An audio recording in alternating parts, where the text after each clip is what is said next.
Recording start करना भूल गया। अच्छा जी, तो हमने टेबल क्रिएट किया सिंपली, और टेबल क्रिएट करने के साथ साथ हमने क्या किया है, हमने टेबल क्रिएट करने के साथ साथ डेटाबेस वगैरह क्रिएट करने के बाद टेबल क्रिएट कर लिया, और सिंपली टेबल का नाम हमने लिखा है एम्प्लॉय पर्सनल डिटेल्स, ठीक है। और एम्प्लॉय आईडी जिसको प्राइमरी की दी है, फर्स्ट नेम, लास्ट नेम और एड्रेस, ठीक है। और एड्रेस के बाद मैंने यहाँ पे कुछ इसका रिकॉर्ड वगैरह इंसर्ट करना है, ठीक है। तो पहले तो इसको एग्जीक्यूट कर लेते हैं। 5 सेलेक्ट फ्रॉम और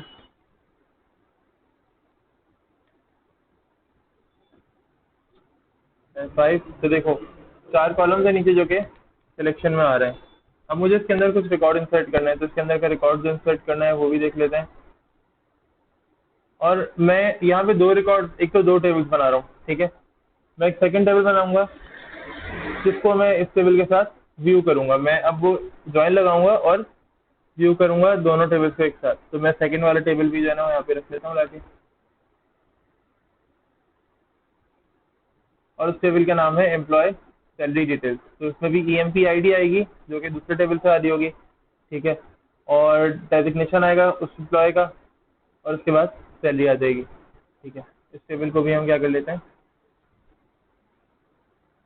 जाहिर है व्यू की बात कर रहा था, तो व्यू के अंदर मुझे 2 टेबल्स का ज्वाइन ही करना पड़ेगा, ठीक है। और व्यू मैंने बताया था कि ज्वाइंस के थ्रू ही रखते हैं, तो दूसरे टेबल को भी जरा सेलेक्ट कर लेते हैं।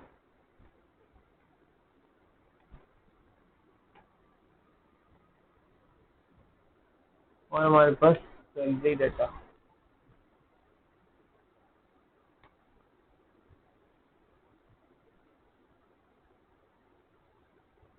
तो दूसरा टेबल हमारे पास आ गया, ठीक है।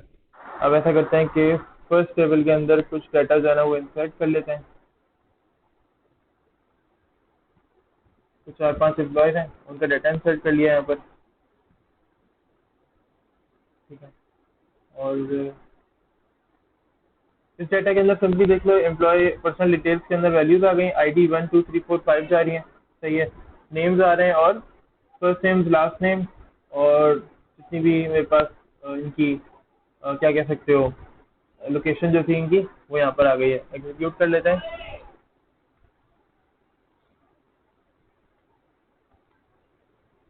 सेलेक्ट फ्रॉम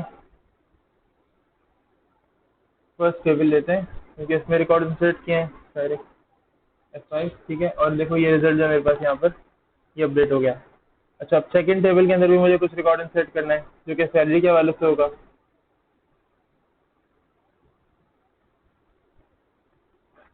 जो एम्प्लॉय 1 था वो अकाउंटेंट था, उसकी सैलरी इतनी है। एम्प्लॉय 2 जो था वो फैकल्टी था, उसकी सैलरी इतनी है। एम्प्लॉय 3 जो था वो आईटी के अंदर था, उसकी सैलरी जो है ना वो इतनी आ रही है। एम्प्लॉय 4 जो है वो एचआर के अंदर था, उसकी सैलरी इतनी आ रही है। और एम्प्लॉय 5 जो था वो एडमिन था, उसकी सैलरी इतनी आ रही है, सही है। ये सारे एम्प्लॉयज की सैलरीज वगैरह के साथ का जितना भी काम है वो सब किया हुआ है। F5 प्रेस करते हैं और फिर दोबारा से चेक करते हैं। सेलेक्ट डायरेक्ट फ्रॉम,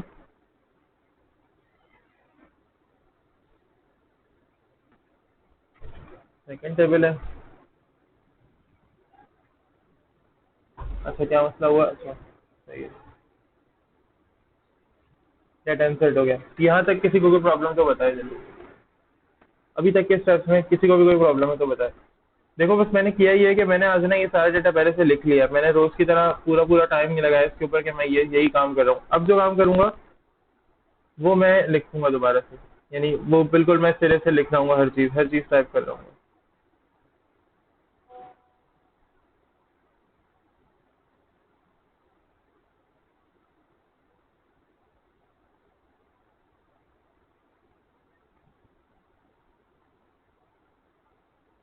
सही है।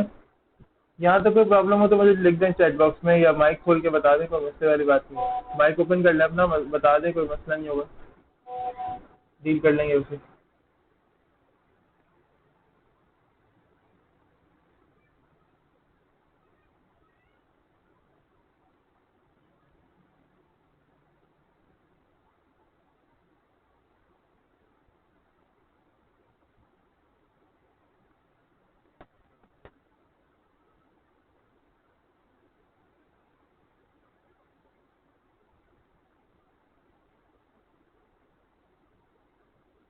हाँ जी, किसी का कोई क्वेश्चन या सब लोग सो रहे हैं?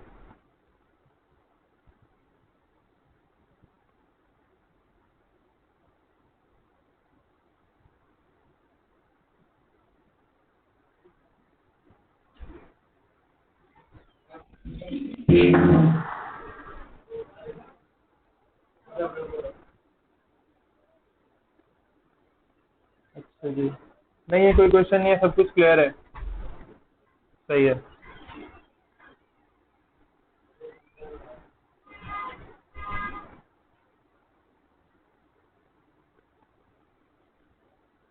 चलो ठीक है, फिर आगे बढ़ते हैं हम लोग। वो जो मैं व्यूज और ज्वाइंस वाली बात कर रहा था वो कर लेते हैं। ठीक है, ज्वाइंस वाला काम मुझे उम्मीद है तुम लोगों को याद होगा। ठीक है, बट हम ऐसा करते हैं कि इसको दोबारा से ऐसे ऐसे करते हैं कि जैसे एक छोटा सा रिव्यू करने वाला, जो एक लेट से रिव्यू करने वाली जो बात होती है ना, उसको उस तरह से कर लेते हैं कि जैसे हम साथ साथ में रिव्यू भी कर लेंगे तो अच्छी बात हो जाएगी। ठीक है, मैं ये करता हूँ कि मैं जल्दी से नीचे कमेंट भी कर देता हूँ साथ साथ।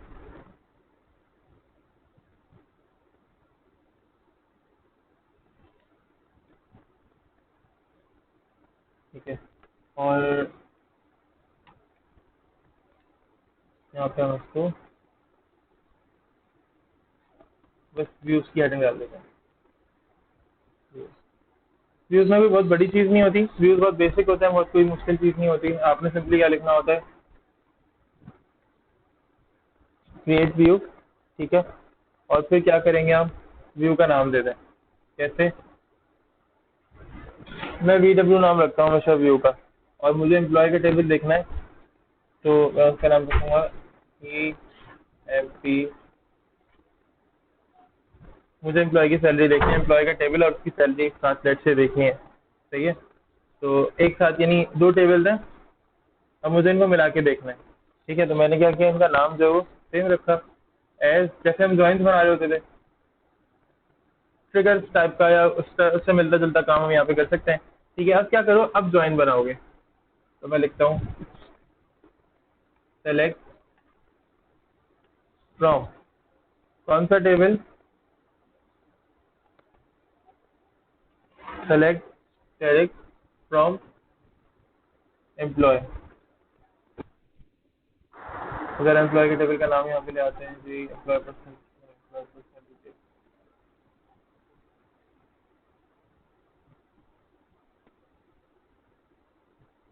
ये रहा।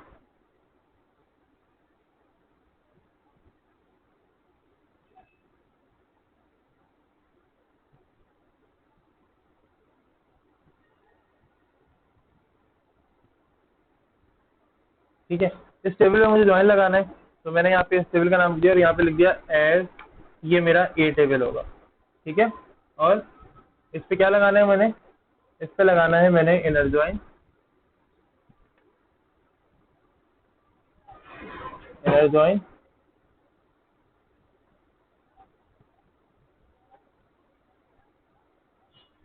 और इनर ज्वाइन मैंने लगाना है दूसरे टेबल का। दूसरा टेबल कौन सा है, एम्प्लॉय सैलरी डिटेल।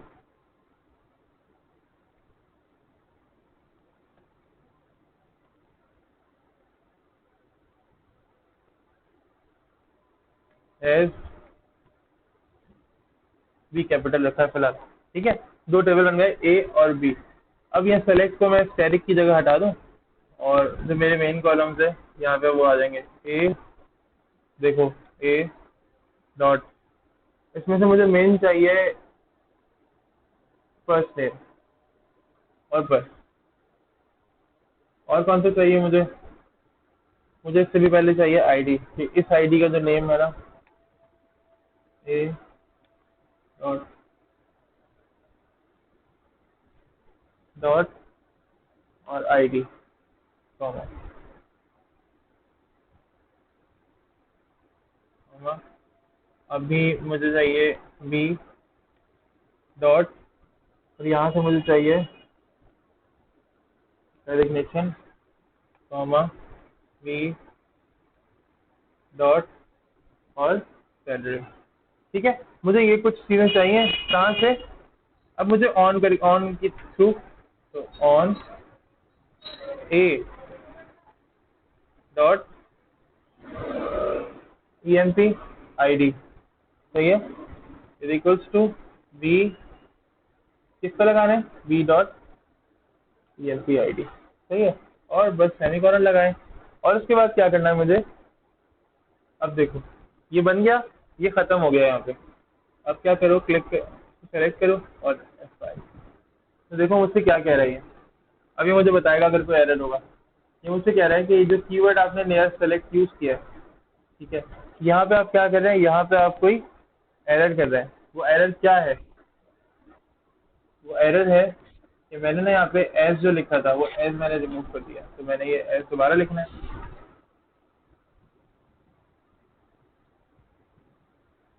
और लाउ लेट से, तो ये व्यू बन गया, ठीक है। ट्रिगर्स के ऊपर भी हमने देखा था कि अंडरलाइन आ रही होती थी, सिंटेक्स कोई गलत नहीं है, बट वो ट्रिगर्स का नाम फर्स्ट टाइम वहाँ पे हम यूज़ कर रहे थे तो वहाँ पे एक अंडरलाइन टाइप की आ रही होती थी, इसमें कोई प्रॉब्लम वाली बात नहीं है। अच्छा, किसी भी व्यू को सेलेक्ट कैसे करना है, तो आप क्या करोगे, सेलेक्ट डायरेक्ट फ्रॉम डब्लू, ये मेरा व्यू आ गया F5। देखो अब जो मैंने व्यू बनाया ना, अब क्या होगा, अब एक मरतबा मैंने ज्वाइन बना दिया, अब हमने ज्वाइंस बनाने अलग सीखे थे, व्यू हमने आज सीखा, ठीक है। इससे क्या होगा, आपने ज्वाइन एक मरतबा लगा दिया ना, अब आपको बार बार ज्वाइन को 4 लाइन के स्टेटमेंट को तो प्रिंट नहीं कराना पड़ेगा। आप क्या करो, इस तरह के ज्वाइंस बना के रख सकते हो, डाटा है यूजर का और वो किसी और टेबल के साथ लिंक्ड है, ठीक है। अब क्या करो, इस मतलब इस तरह का व्यू बना के रख दो। अब जब आपको कॉल करना है ना कि यार यूजर की सैलरी देखनी है, और वो वाला हिस्सा देखना है जहाँ पे मुझे यूजर का नाम और यूजर की सैलरी आ रही हो, हर यूजर का नाम के साथ उसकी सैलरी आ रही हो, तो आप क्या बुलाओ, उस व्यू को बुलाओ, व्यू को कॉल करो। जब आप व्यू को कॉल करोगे तो क्या होगा, अब वो नॉर्मल टेबल नहीं आएगा, अब व्यू की सूरत में वो दो चीजें मर्ज होकर आपस में आ रही होंगी, ठीक है, और आपका काम थोड़ा सा ईजी हो जाएगा, ठीक है। यहाँ तक प्रॉब्लम,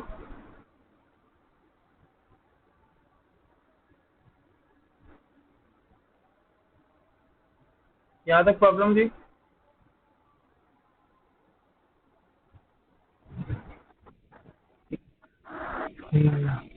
बिल्कुल, ज्वाइन का काम ही हमने सिर्फ नई चीज क्या किया है, ज्वाइन का काम उसको हमने क्या किया, व्यू के अम्ब्रेला के नीचे रख दिया, ठीक है। अब जब भी व्यू का अम्ब्रेला आएगा ना तो ऑटोमेटिकली उसके अंदर रखा हुआ जो ज्वाइन है वो आ जाएगा। अब मुझे हमेशा ये वाली स्टेटमेंट को कॉल नहीं कराना, ज्वाइन में जब हम लोग कॉल कराते थे तो पूरा पूरा ज्वाइन एग्जीक्यूट बार बार करना पड़ता था, है ना।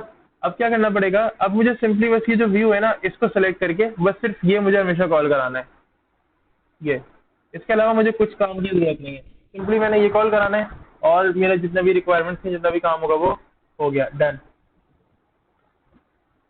ठीक है। अब तुम लोग क्या अटेंडेंस के बारे में करना है?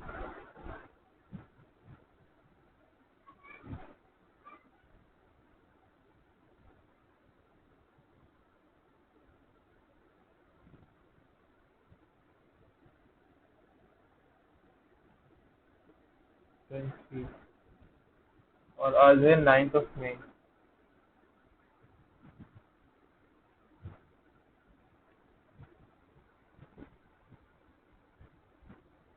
ठीक है, तो ये तो हमने क्या कर लिया, व्यूज सीख लिए। अब मुझे क्या करना है, अब हमें ये करना है कि हमें ये सीखना है कि स्टोर प्रोसीजर्स का क्या सीन है। स्टोर प्रोसीजर्स हम इन्हीं टेबल्स के ऊपर अप्लाई करते हैं। सबसे पहले तो यहाँ पे कमेंट कर देता हूँ छोटा सा ताकि बाद में याद रहे, selecting a view,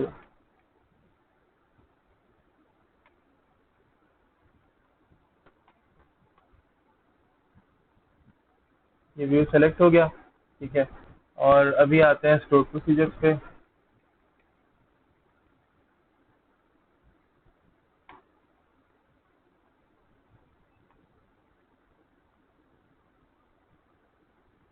store procedures, store procedures के हवाले से ना मैं प्रेफर करूंगा कि हम थोड़ा सा कुछ पढ़ लेते हैं।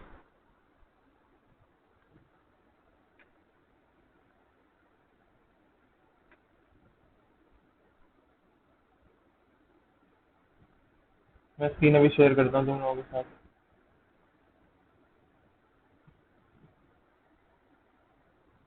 What is a store procedure? Basically a store procedure screen आ रही है मेरी?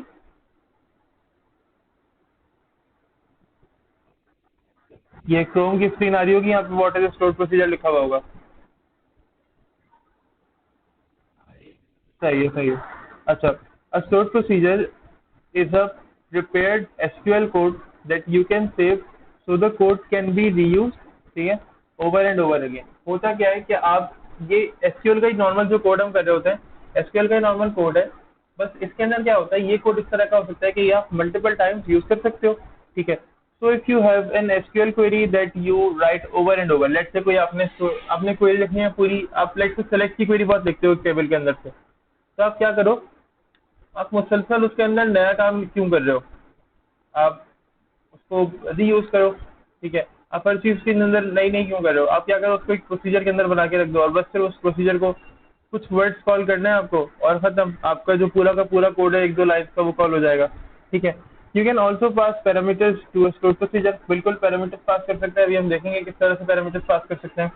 So you can also pass parameters to a stored procedure so that the stored procedure can act based on the parameter value s or what is passed basically, ठीक है।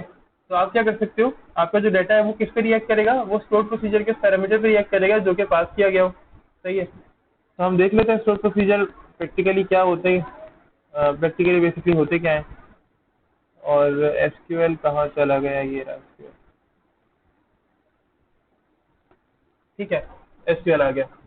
अब store procedure जैसे हम लोग ट्रिगर्स बनाते थे, अभी हमने व्यूज बनाए, तो स्टोर प्रोसीजर भी बिल्कुल वैसे ही बनते हैं। कैसे बनते हैं, क्रिएट, और आपने यहाँ पे लिखना होता है, बस इसका जो कीवर्ड होता है वो प्रोसीजर होता है, क्रिएट प्रोसीजर। और अब आपने नाम देना है स्टोर प्रोसीजर का। तो ये बात अच्छी है, या ये समझ लो कि ये कन्वेंशन अच्छी है कि आप क्या करो, एस पी करके लिखो, एस पी, ठीक है, और अंडरस्कोर, और अब आपको जो भी नाम लिखना है, वट एवर जो भी आपको काम करना है, एम्प्लॉय डिटेल, लेट से मैं चाह रहा हूँ एम्प्लॉयज का डेटा देखना, तो मैं यहाँ पे रख लेता हूँ एम पी एम्प्लॉय डिटेल्स, ठीक है। कैसे देखनी है एम्प्लॉय डिटेल्स, एस, ठीक है, और वही बिगिन, और उसके बाद क्या कर दें, एंड। और एंड के अंदर क्या कर दें आप, लेट से मैं कुछ चीज़ें सेलेक्ट करना चाह रहा हूँ, तो मैंने कहा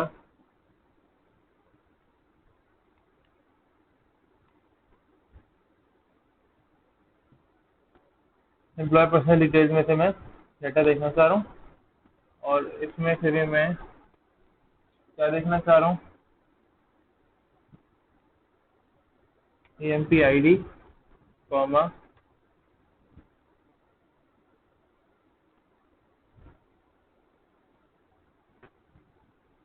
नेम के कॉलम का नाम, आई थिंक मैंने नेम ही रखा था, ई एम पी नेम रखा था, first name,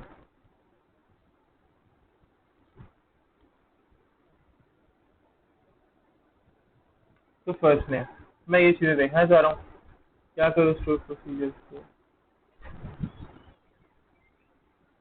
F5, store procedure चल गया, ठीक है। अब सिंपली क्या करना है, इस स्टोर प्रोसीजर को एग्जीक्यूट करना है, ये समझ लो, ठीक है, इसको बेसिकली मुझे रन करना है। तो एक कीवर्ड होता है एग्जीक्यूट का, एग्जीक्यूट स्टोर प्रोसीजर जो मैंने बनाया था, देखो यहाँ पे अगर मैं एसपी देख रहा हूँ ना, तो यहाँ पे एसपी के नाम से बहुत सारे आ रहे हैं, तो एसक्यूएल के जो डेवलपर्स होते हैं जिन्होंने एसक्यूएल के मजीद स्टोर प्रोसीजर्स बनाए हुए हैं, वो भी क्या करते हैं, इनको इसी नाम से बनाते हैं। ये वाला मेरा वाला आ गया, नाउ लेट्स सी क्या होता है, फाइल, तो देखो क्या शो हुआ। अब मुझे जब भी ये स्टेटमेंट कॉल करनी है, लेट से मैं स्टेटमेंट कॉल करता था, मैं स्टेटमेंट कॉल करता था मुसलसल, ये हर हर कुछ टाइम बाद में यही स्टेटमेंट कॉल कर रहा होता था, नया हर मरतबा नया डाटा सेट कर रहा हूँ, और फिर नया डाटा चेक करने के लिए मैं क्या कर रहा हूँ, ये स्टेटमेंट कॉल कर रहा हूँ पूरी की पूरी, और मैं सिर्फ ये दो ही चीज़ें देख रहा हूँ, और मुझे बार बार लिखना पड़ता था ये सब कुछ। तो अब क्या हुआ, बस execute S P employ detail, और वो पूरी स्टेटमेंट सारी कॉल हो जाएगी, सही है, यहाँ तक मसला। लेट से मुझे क्या करना है,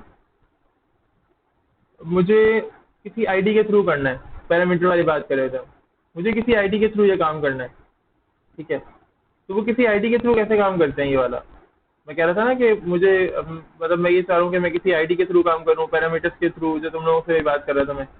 हमने तो ये तो देख लिया कि आपने कोई भी काम करना है, अब तुम इसके अंदर पूरा का पूरा ज्वाइन बना के रख दो, वो ज्वाइन मुसलसल कॉल होता रहेगा, ठीक है, क्योंकि ये एक तो स्टोर प्रोसीजर है, सही है।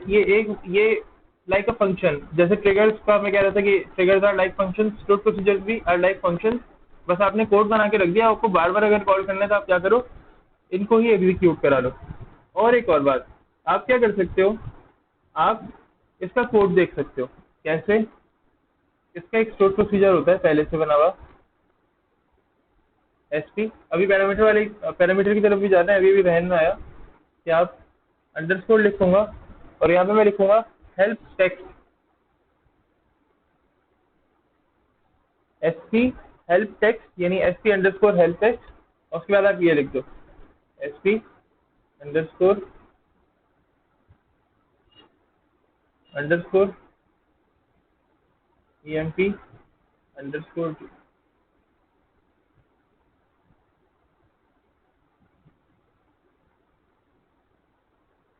तो देखो प्रोसीजर का जो कोड है ना पूरा, वो आ गया है यहाँ पे, किन स्टेजेस में बना था ये, इसका जो टेक्स्ट है, जिस टेक्स्ट के थ्रू ये बना है पूरा आ गया है यहाँ पे कि जी ये इस तरह से बना है, सही है। अभी मैं ये दिखाऊंगा, अभी डेटाबेस के अंदर ये होते भी मौजूद हैं, आपको आप तुम्हें वहां से भी मिल सकते हैं, तुम ये डिलीट कर सकते हो डायरेक्टली वहीं से, ठीक है। अब हम वो थोड़ा सा इसको आगे लेके चलते हैं और थोड़ा सा थोड़ी सी और इसमें मेहनत वाला काम जो है ना वो करने की कोशिश करते हैं कि इसमें ऐसा क्या हो सकता है कि कम से कम मैं थोड़ी सी और मेहनत तो करूँ ना इसके अंदर, बिल्कुल सादा सादा सा तो अच्छा नहीं लगेगा, ठीक है। तो ये भी देख लेते हैं, एक प्रोसीजर बनाते हैं।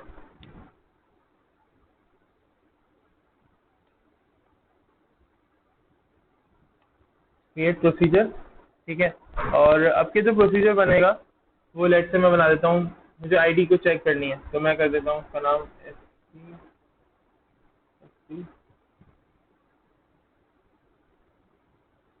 ईएमपी आईडी, ठीक है। नीचे आ गए, जी बोलो। हाँ पूछो।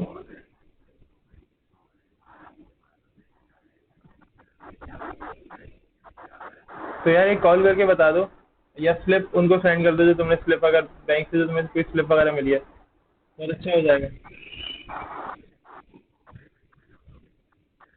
सही है।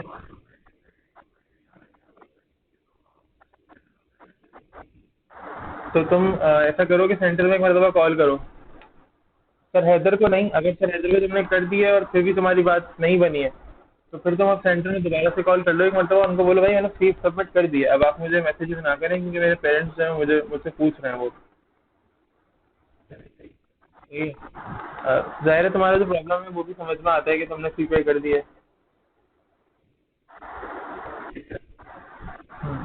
ठीक है।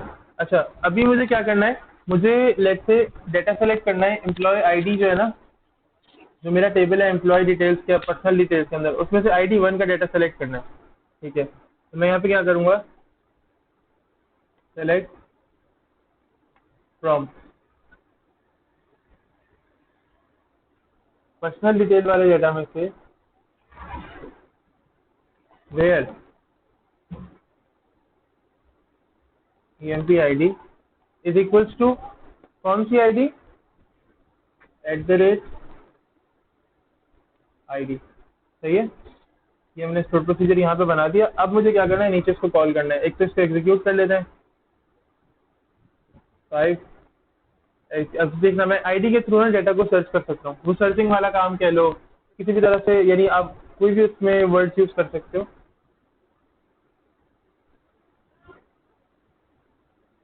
_, की आईडी। और अब मैं क्या करूंगा, स्पेस देके मुझे जिस आईडी का नंबर चाहिए, मैं चाह रहा हूँ आईडी नंबर 2 का जो डाटा है ना वो आ जाए यहाँ पे। तो ये मैंने किया, अब देखो ये रेड लाइन भी चली गई एरर वाली F5। तो देखो आईडी नंबर 2 का डाटा आ गया। मैंने कहा यार मुझे डाटा चाहिए आईडी नंबर 5 का, जिसकी भी आईडी 5 है, 50 किसी की आईडी नहीं है, तो ये मुझे अभी ब्लैक रेड बार शो कर रहा है। अभी देखो ये चलेगा F5, तो आईडी नंबर 5 से जो डाटा है वो शो हो गया। सही है, थोड़ा समझ में आया कुछ?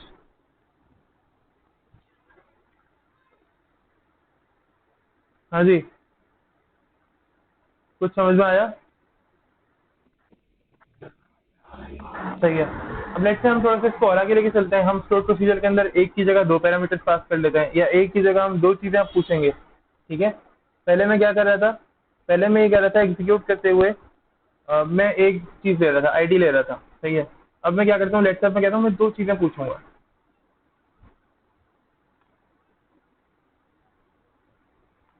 क्रिएट प्रोसीजर, और अब मैंने फिर से कहा कि मैं इसका नाम रख देता हूँ, मैं लेट्स से चलो डाटा काउंट कराता हूँ, ये कितना डाटा है। सही है, तो वो कर लेते हैं।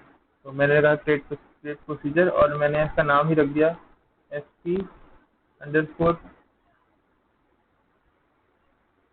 काउंट। सही है, और इसके बाद मैंने वेरिएबल डिक्लेयर कर दिया किस चीज़ का, मुझे वेरिएबल चाहिए जेंडर का। एम्प्लॉय का जो जेंडर है, मैंने ऊपर जेंडर का कॉलम लिया हुआ है क्योंकि, और इसको मैं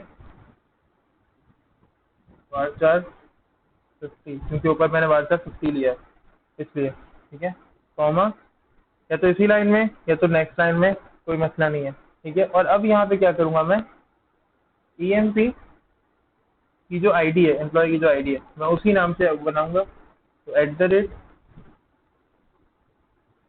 स्मॉल EMP आईडी। ठीक है, और अब ये मैं लूंगा आउटपुट के थ्रू। ठीक है, तो मैं यहाँ पे लिखूंगा ये आउटपुट आना है, तो मैं यहाँ पे कोई कुछ और नहीं दे रहा, कोई टाइप नहीं दे रहा, एज बिगिन। देखो जब मैं ये एंड लिख रहा होता हूँ ना, तो ऐसा लगता है जैसे कर्ली ब्रैकेट एंड हो रहा है और दोनों तरफ शेड आ जाता है। सही है, अब असल में काम जो करेंगे ना वो यहाँ करेंगे। अब मैंने कहा भाई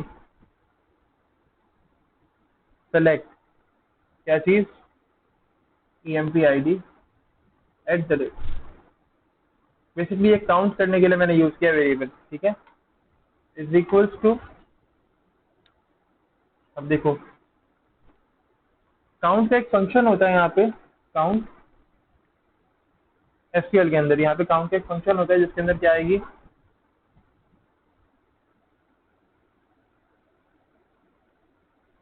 इसके अंदर आएगी EMP आईडी। सही है, जो भी टेबल की आईडी वगैरह होगी वो आएगी यहाँ पे। तो ये उठाइए यहाँ से इसका नाम।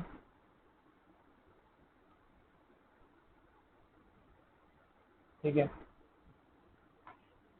अभी मैंने टेबल यहाँ पे लिखा नहीं था तो इसलिए, और किस टेबल से करना है, तो एम्प्लॉय एम्प्लॉय पर्सनल डिटेल्स। सही है, वेयर मुझे फिलहाल कुछ पर्सनल चीज़ें चाहिए। लेट्स से मैंने ये कहा कि भाई मुझे चाहिए जितने मेल जेंडर वाले लोग हैं ना उनका डाटा आ जाए। लेट्स से कितने ऐसे लोग हैं कि जिनका जेंडर जो है वो मेल है, वेयर देखते हैं यहाँ पे जेंडर का जो कॉलम है वो किस नाम से।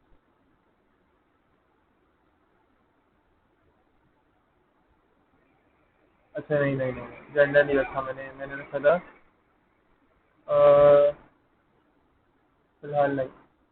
ठीक है, चलो आईडी रख लेते हैं फिलहाल, या मैंने नेम रख लेता है, नेम रख लेते हैं कि किन किन का नाम जो है वो, मैं देखता हूँ लास्ट नेम में मैंने किसी के कोई नाम सेम ऐड किए। First name Faizan, first name अगर मोहम्मद सैयद शुएब शाहिद मोहम्मद, अच्छा मैंने दो मोहम्मद ऐड किए हैं। ठीक है, मोहम्मद जुनैद और मोहम्मद फैजान।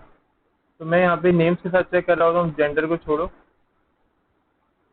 और यहाँ पे ऊपर भी मैंने जेंडर को छोड़ दिया है फिलहाल। First name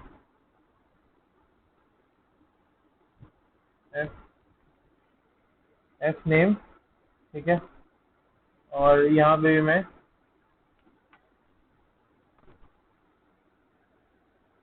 first name. ठीक है, is equals to @f name. सही है, और अब ये जो है वो एंड की तरफ आ गया है। अब आप इस स्टोर प्रोसीजर को एग्जीक्यूट कर सकते हो, यानी इसको रन एक मरतबा ट्राई कर लो, एग्जीक्यूट हो गया। अब आप क्या करो, इसको जब आप यूज़ करोगे तो कैसे करोगे, बस मुझे यहाँ पे जितने टोटल रिजल्ट्स हैं ना उनके लिए एक वेरिएबल बनाना होगा। ठीक है, ताकि मैं वो आगे ले जाऊं। कैसे? देखो, मैं यहाँ पे ऐसा कर लेता हूँ, declare at the rate total result में आउटपुट जाएगा इसका, इसलिए मैं कह रहा हूँ। सही है। और इनकी टाइप होगी इंटीजर, इनके नंबर की फॉर्म में आएगा डाटा। और उसके बाद एग्जीक्यूट कर लो। एग्जीक्यूट किसको? एसपी काउंट को। इसमें दो पैरामीटर्स चाहिए। देखो, फर्स्ट पैरामीटर मुझसे मांग रही है, कौन से चाहिए इसको? इसको चाहिए फर्स्ट नेम। तो फर्स्ट नेम है भैया मोहम्मद। मोहम्मद, ठीक है। और फिर आप इसको बोलो कि टोटल रिजल्ट जो है ना, अब इसको काउंट, ये काउंट पूछ रहा है कि आपको काउंट कहाँ पे चाहिए, तो आप बोलो टोटल रिजल्ट है। टोटल, क्योंकि मैंने भी ऊपर वाली जो चीज़ है वो रिजल्ट, उसे मैंने एग्जीक्यूट नहीं किया था, तो इसलिए क्या हो रहा है अभी मेरे पास यहाँ पे आउटपुट। ठीक है। और फिर आप क्या करो, सेलेक्ट टोटल रिजल्ट। एक तो पहले डिक्लेयर कर लेते हैं, डिक्लेयर को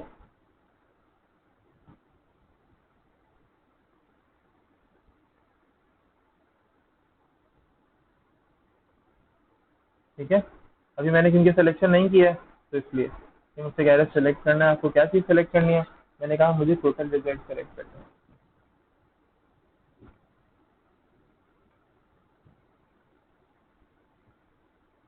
अभी देखते हैं क्या होता है।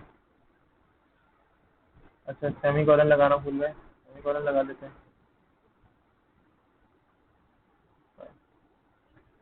Sorry sorry sorry.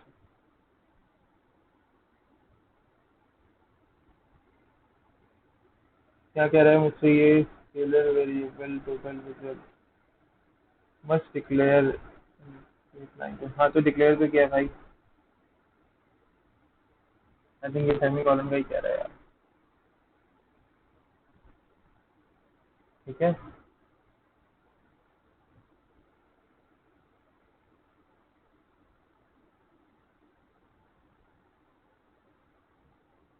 अच्छा, एक मिनट रुको, हमने इसको एग्जीक्यूट कर लिया था। ठीक है। और अभी मुझसे ये कह रहा है कि आपने ये जो डाटा है इसको आपने,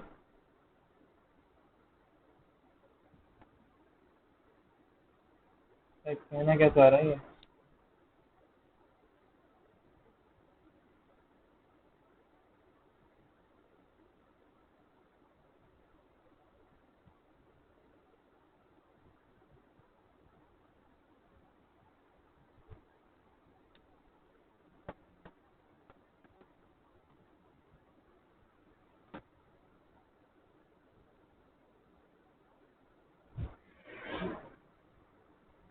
खैर, होगा क्या कि जब मैं एग्जीक्यूट कर रहा हूँ ना, अभी मैंने प्रोसीजर को तो एग्जीक्यूट करा लिया है। ठीक है। अभी मैंने इस टोटल रिजल्ट को भी करा दिया है। ठीक है। अब होना ये चाहिए, टोटल रिजल्ट को मैं एग्जीक्यूट करा चुका हूँ, ये इसके अंदर मौजूद है, बट ये मुझे शो क्यों नहीं कर रहा। ये कह रहा है कि आपने must declare the scalar variable total result. Declare तो किया हुआ है।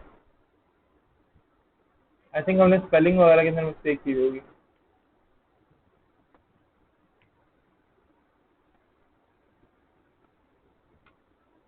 मे बी अभी हमारा जो आंसर है वो सही होना चाहिए। नहीं, अभी भी ये कह रहा है कि आपके आंसर में प्रॉब्लम है। सेलेक्ट करते हैं इसको, सिर्फ और सिर्फ इसको सेलेक्ट करते हैं। अच्छा, ये डिक्लेरेशन नहीं हो पा रही है, आई थिंक किसी वजह से इसकी, जो मैंने टोटल की बात की है ना आप लोगों से, तो ये क्या कर रहा है, ये डिक्लेरेशन नहीं कर पा रहा है इस वाले वेरिएबल की। और इस वेरिएबल की डिक्लेरेशन करनी चाहिए, क्योंकि हमने हमने तो यही कहा है कि आपने इस वेरिएबल की डिक्लेरेशन करनी है। और अब मैंने इस पर एक सेंटेंस भी बना दिया, आ गया, सही है। ठीक है। तो इसने, अच्छा, मैंने सेमी कॉलन करके अलग कर दिया था, मैं पहले इसको सेम अलग, यानी सेमी कॉलन करके अलग अलग कर रहा था, अभी मैंने इसको एक कर दिया तो ये हो गया। ठीक है।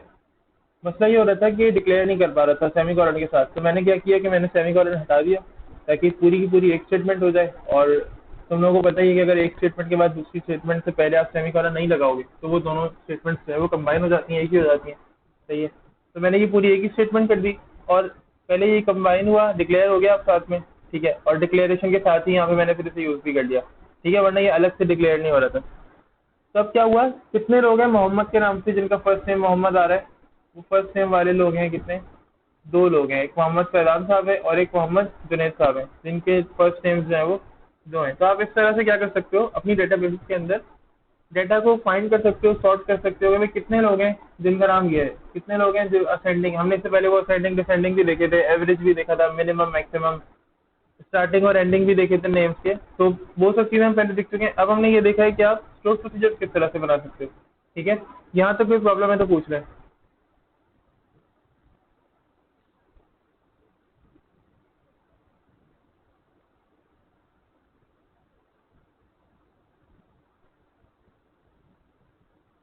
जी भाई, यहाँ तक प्रॉब्लम है तो पूछ लें यार।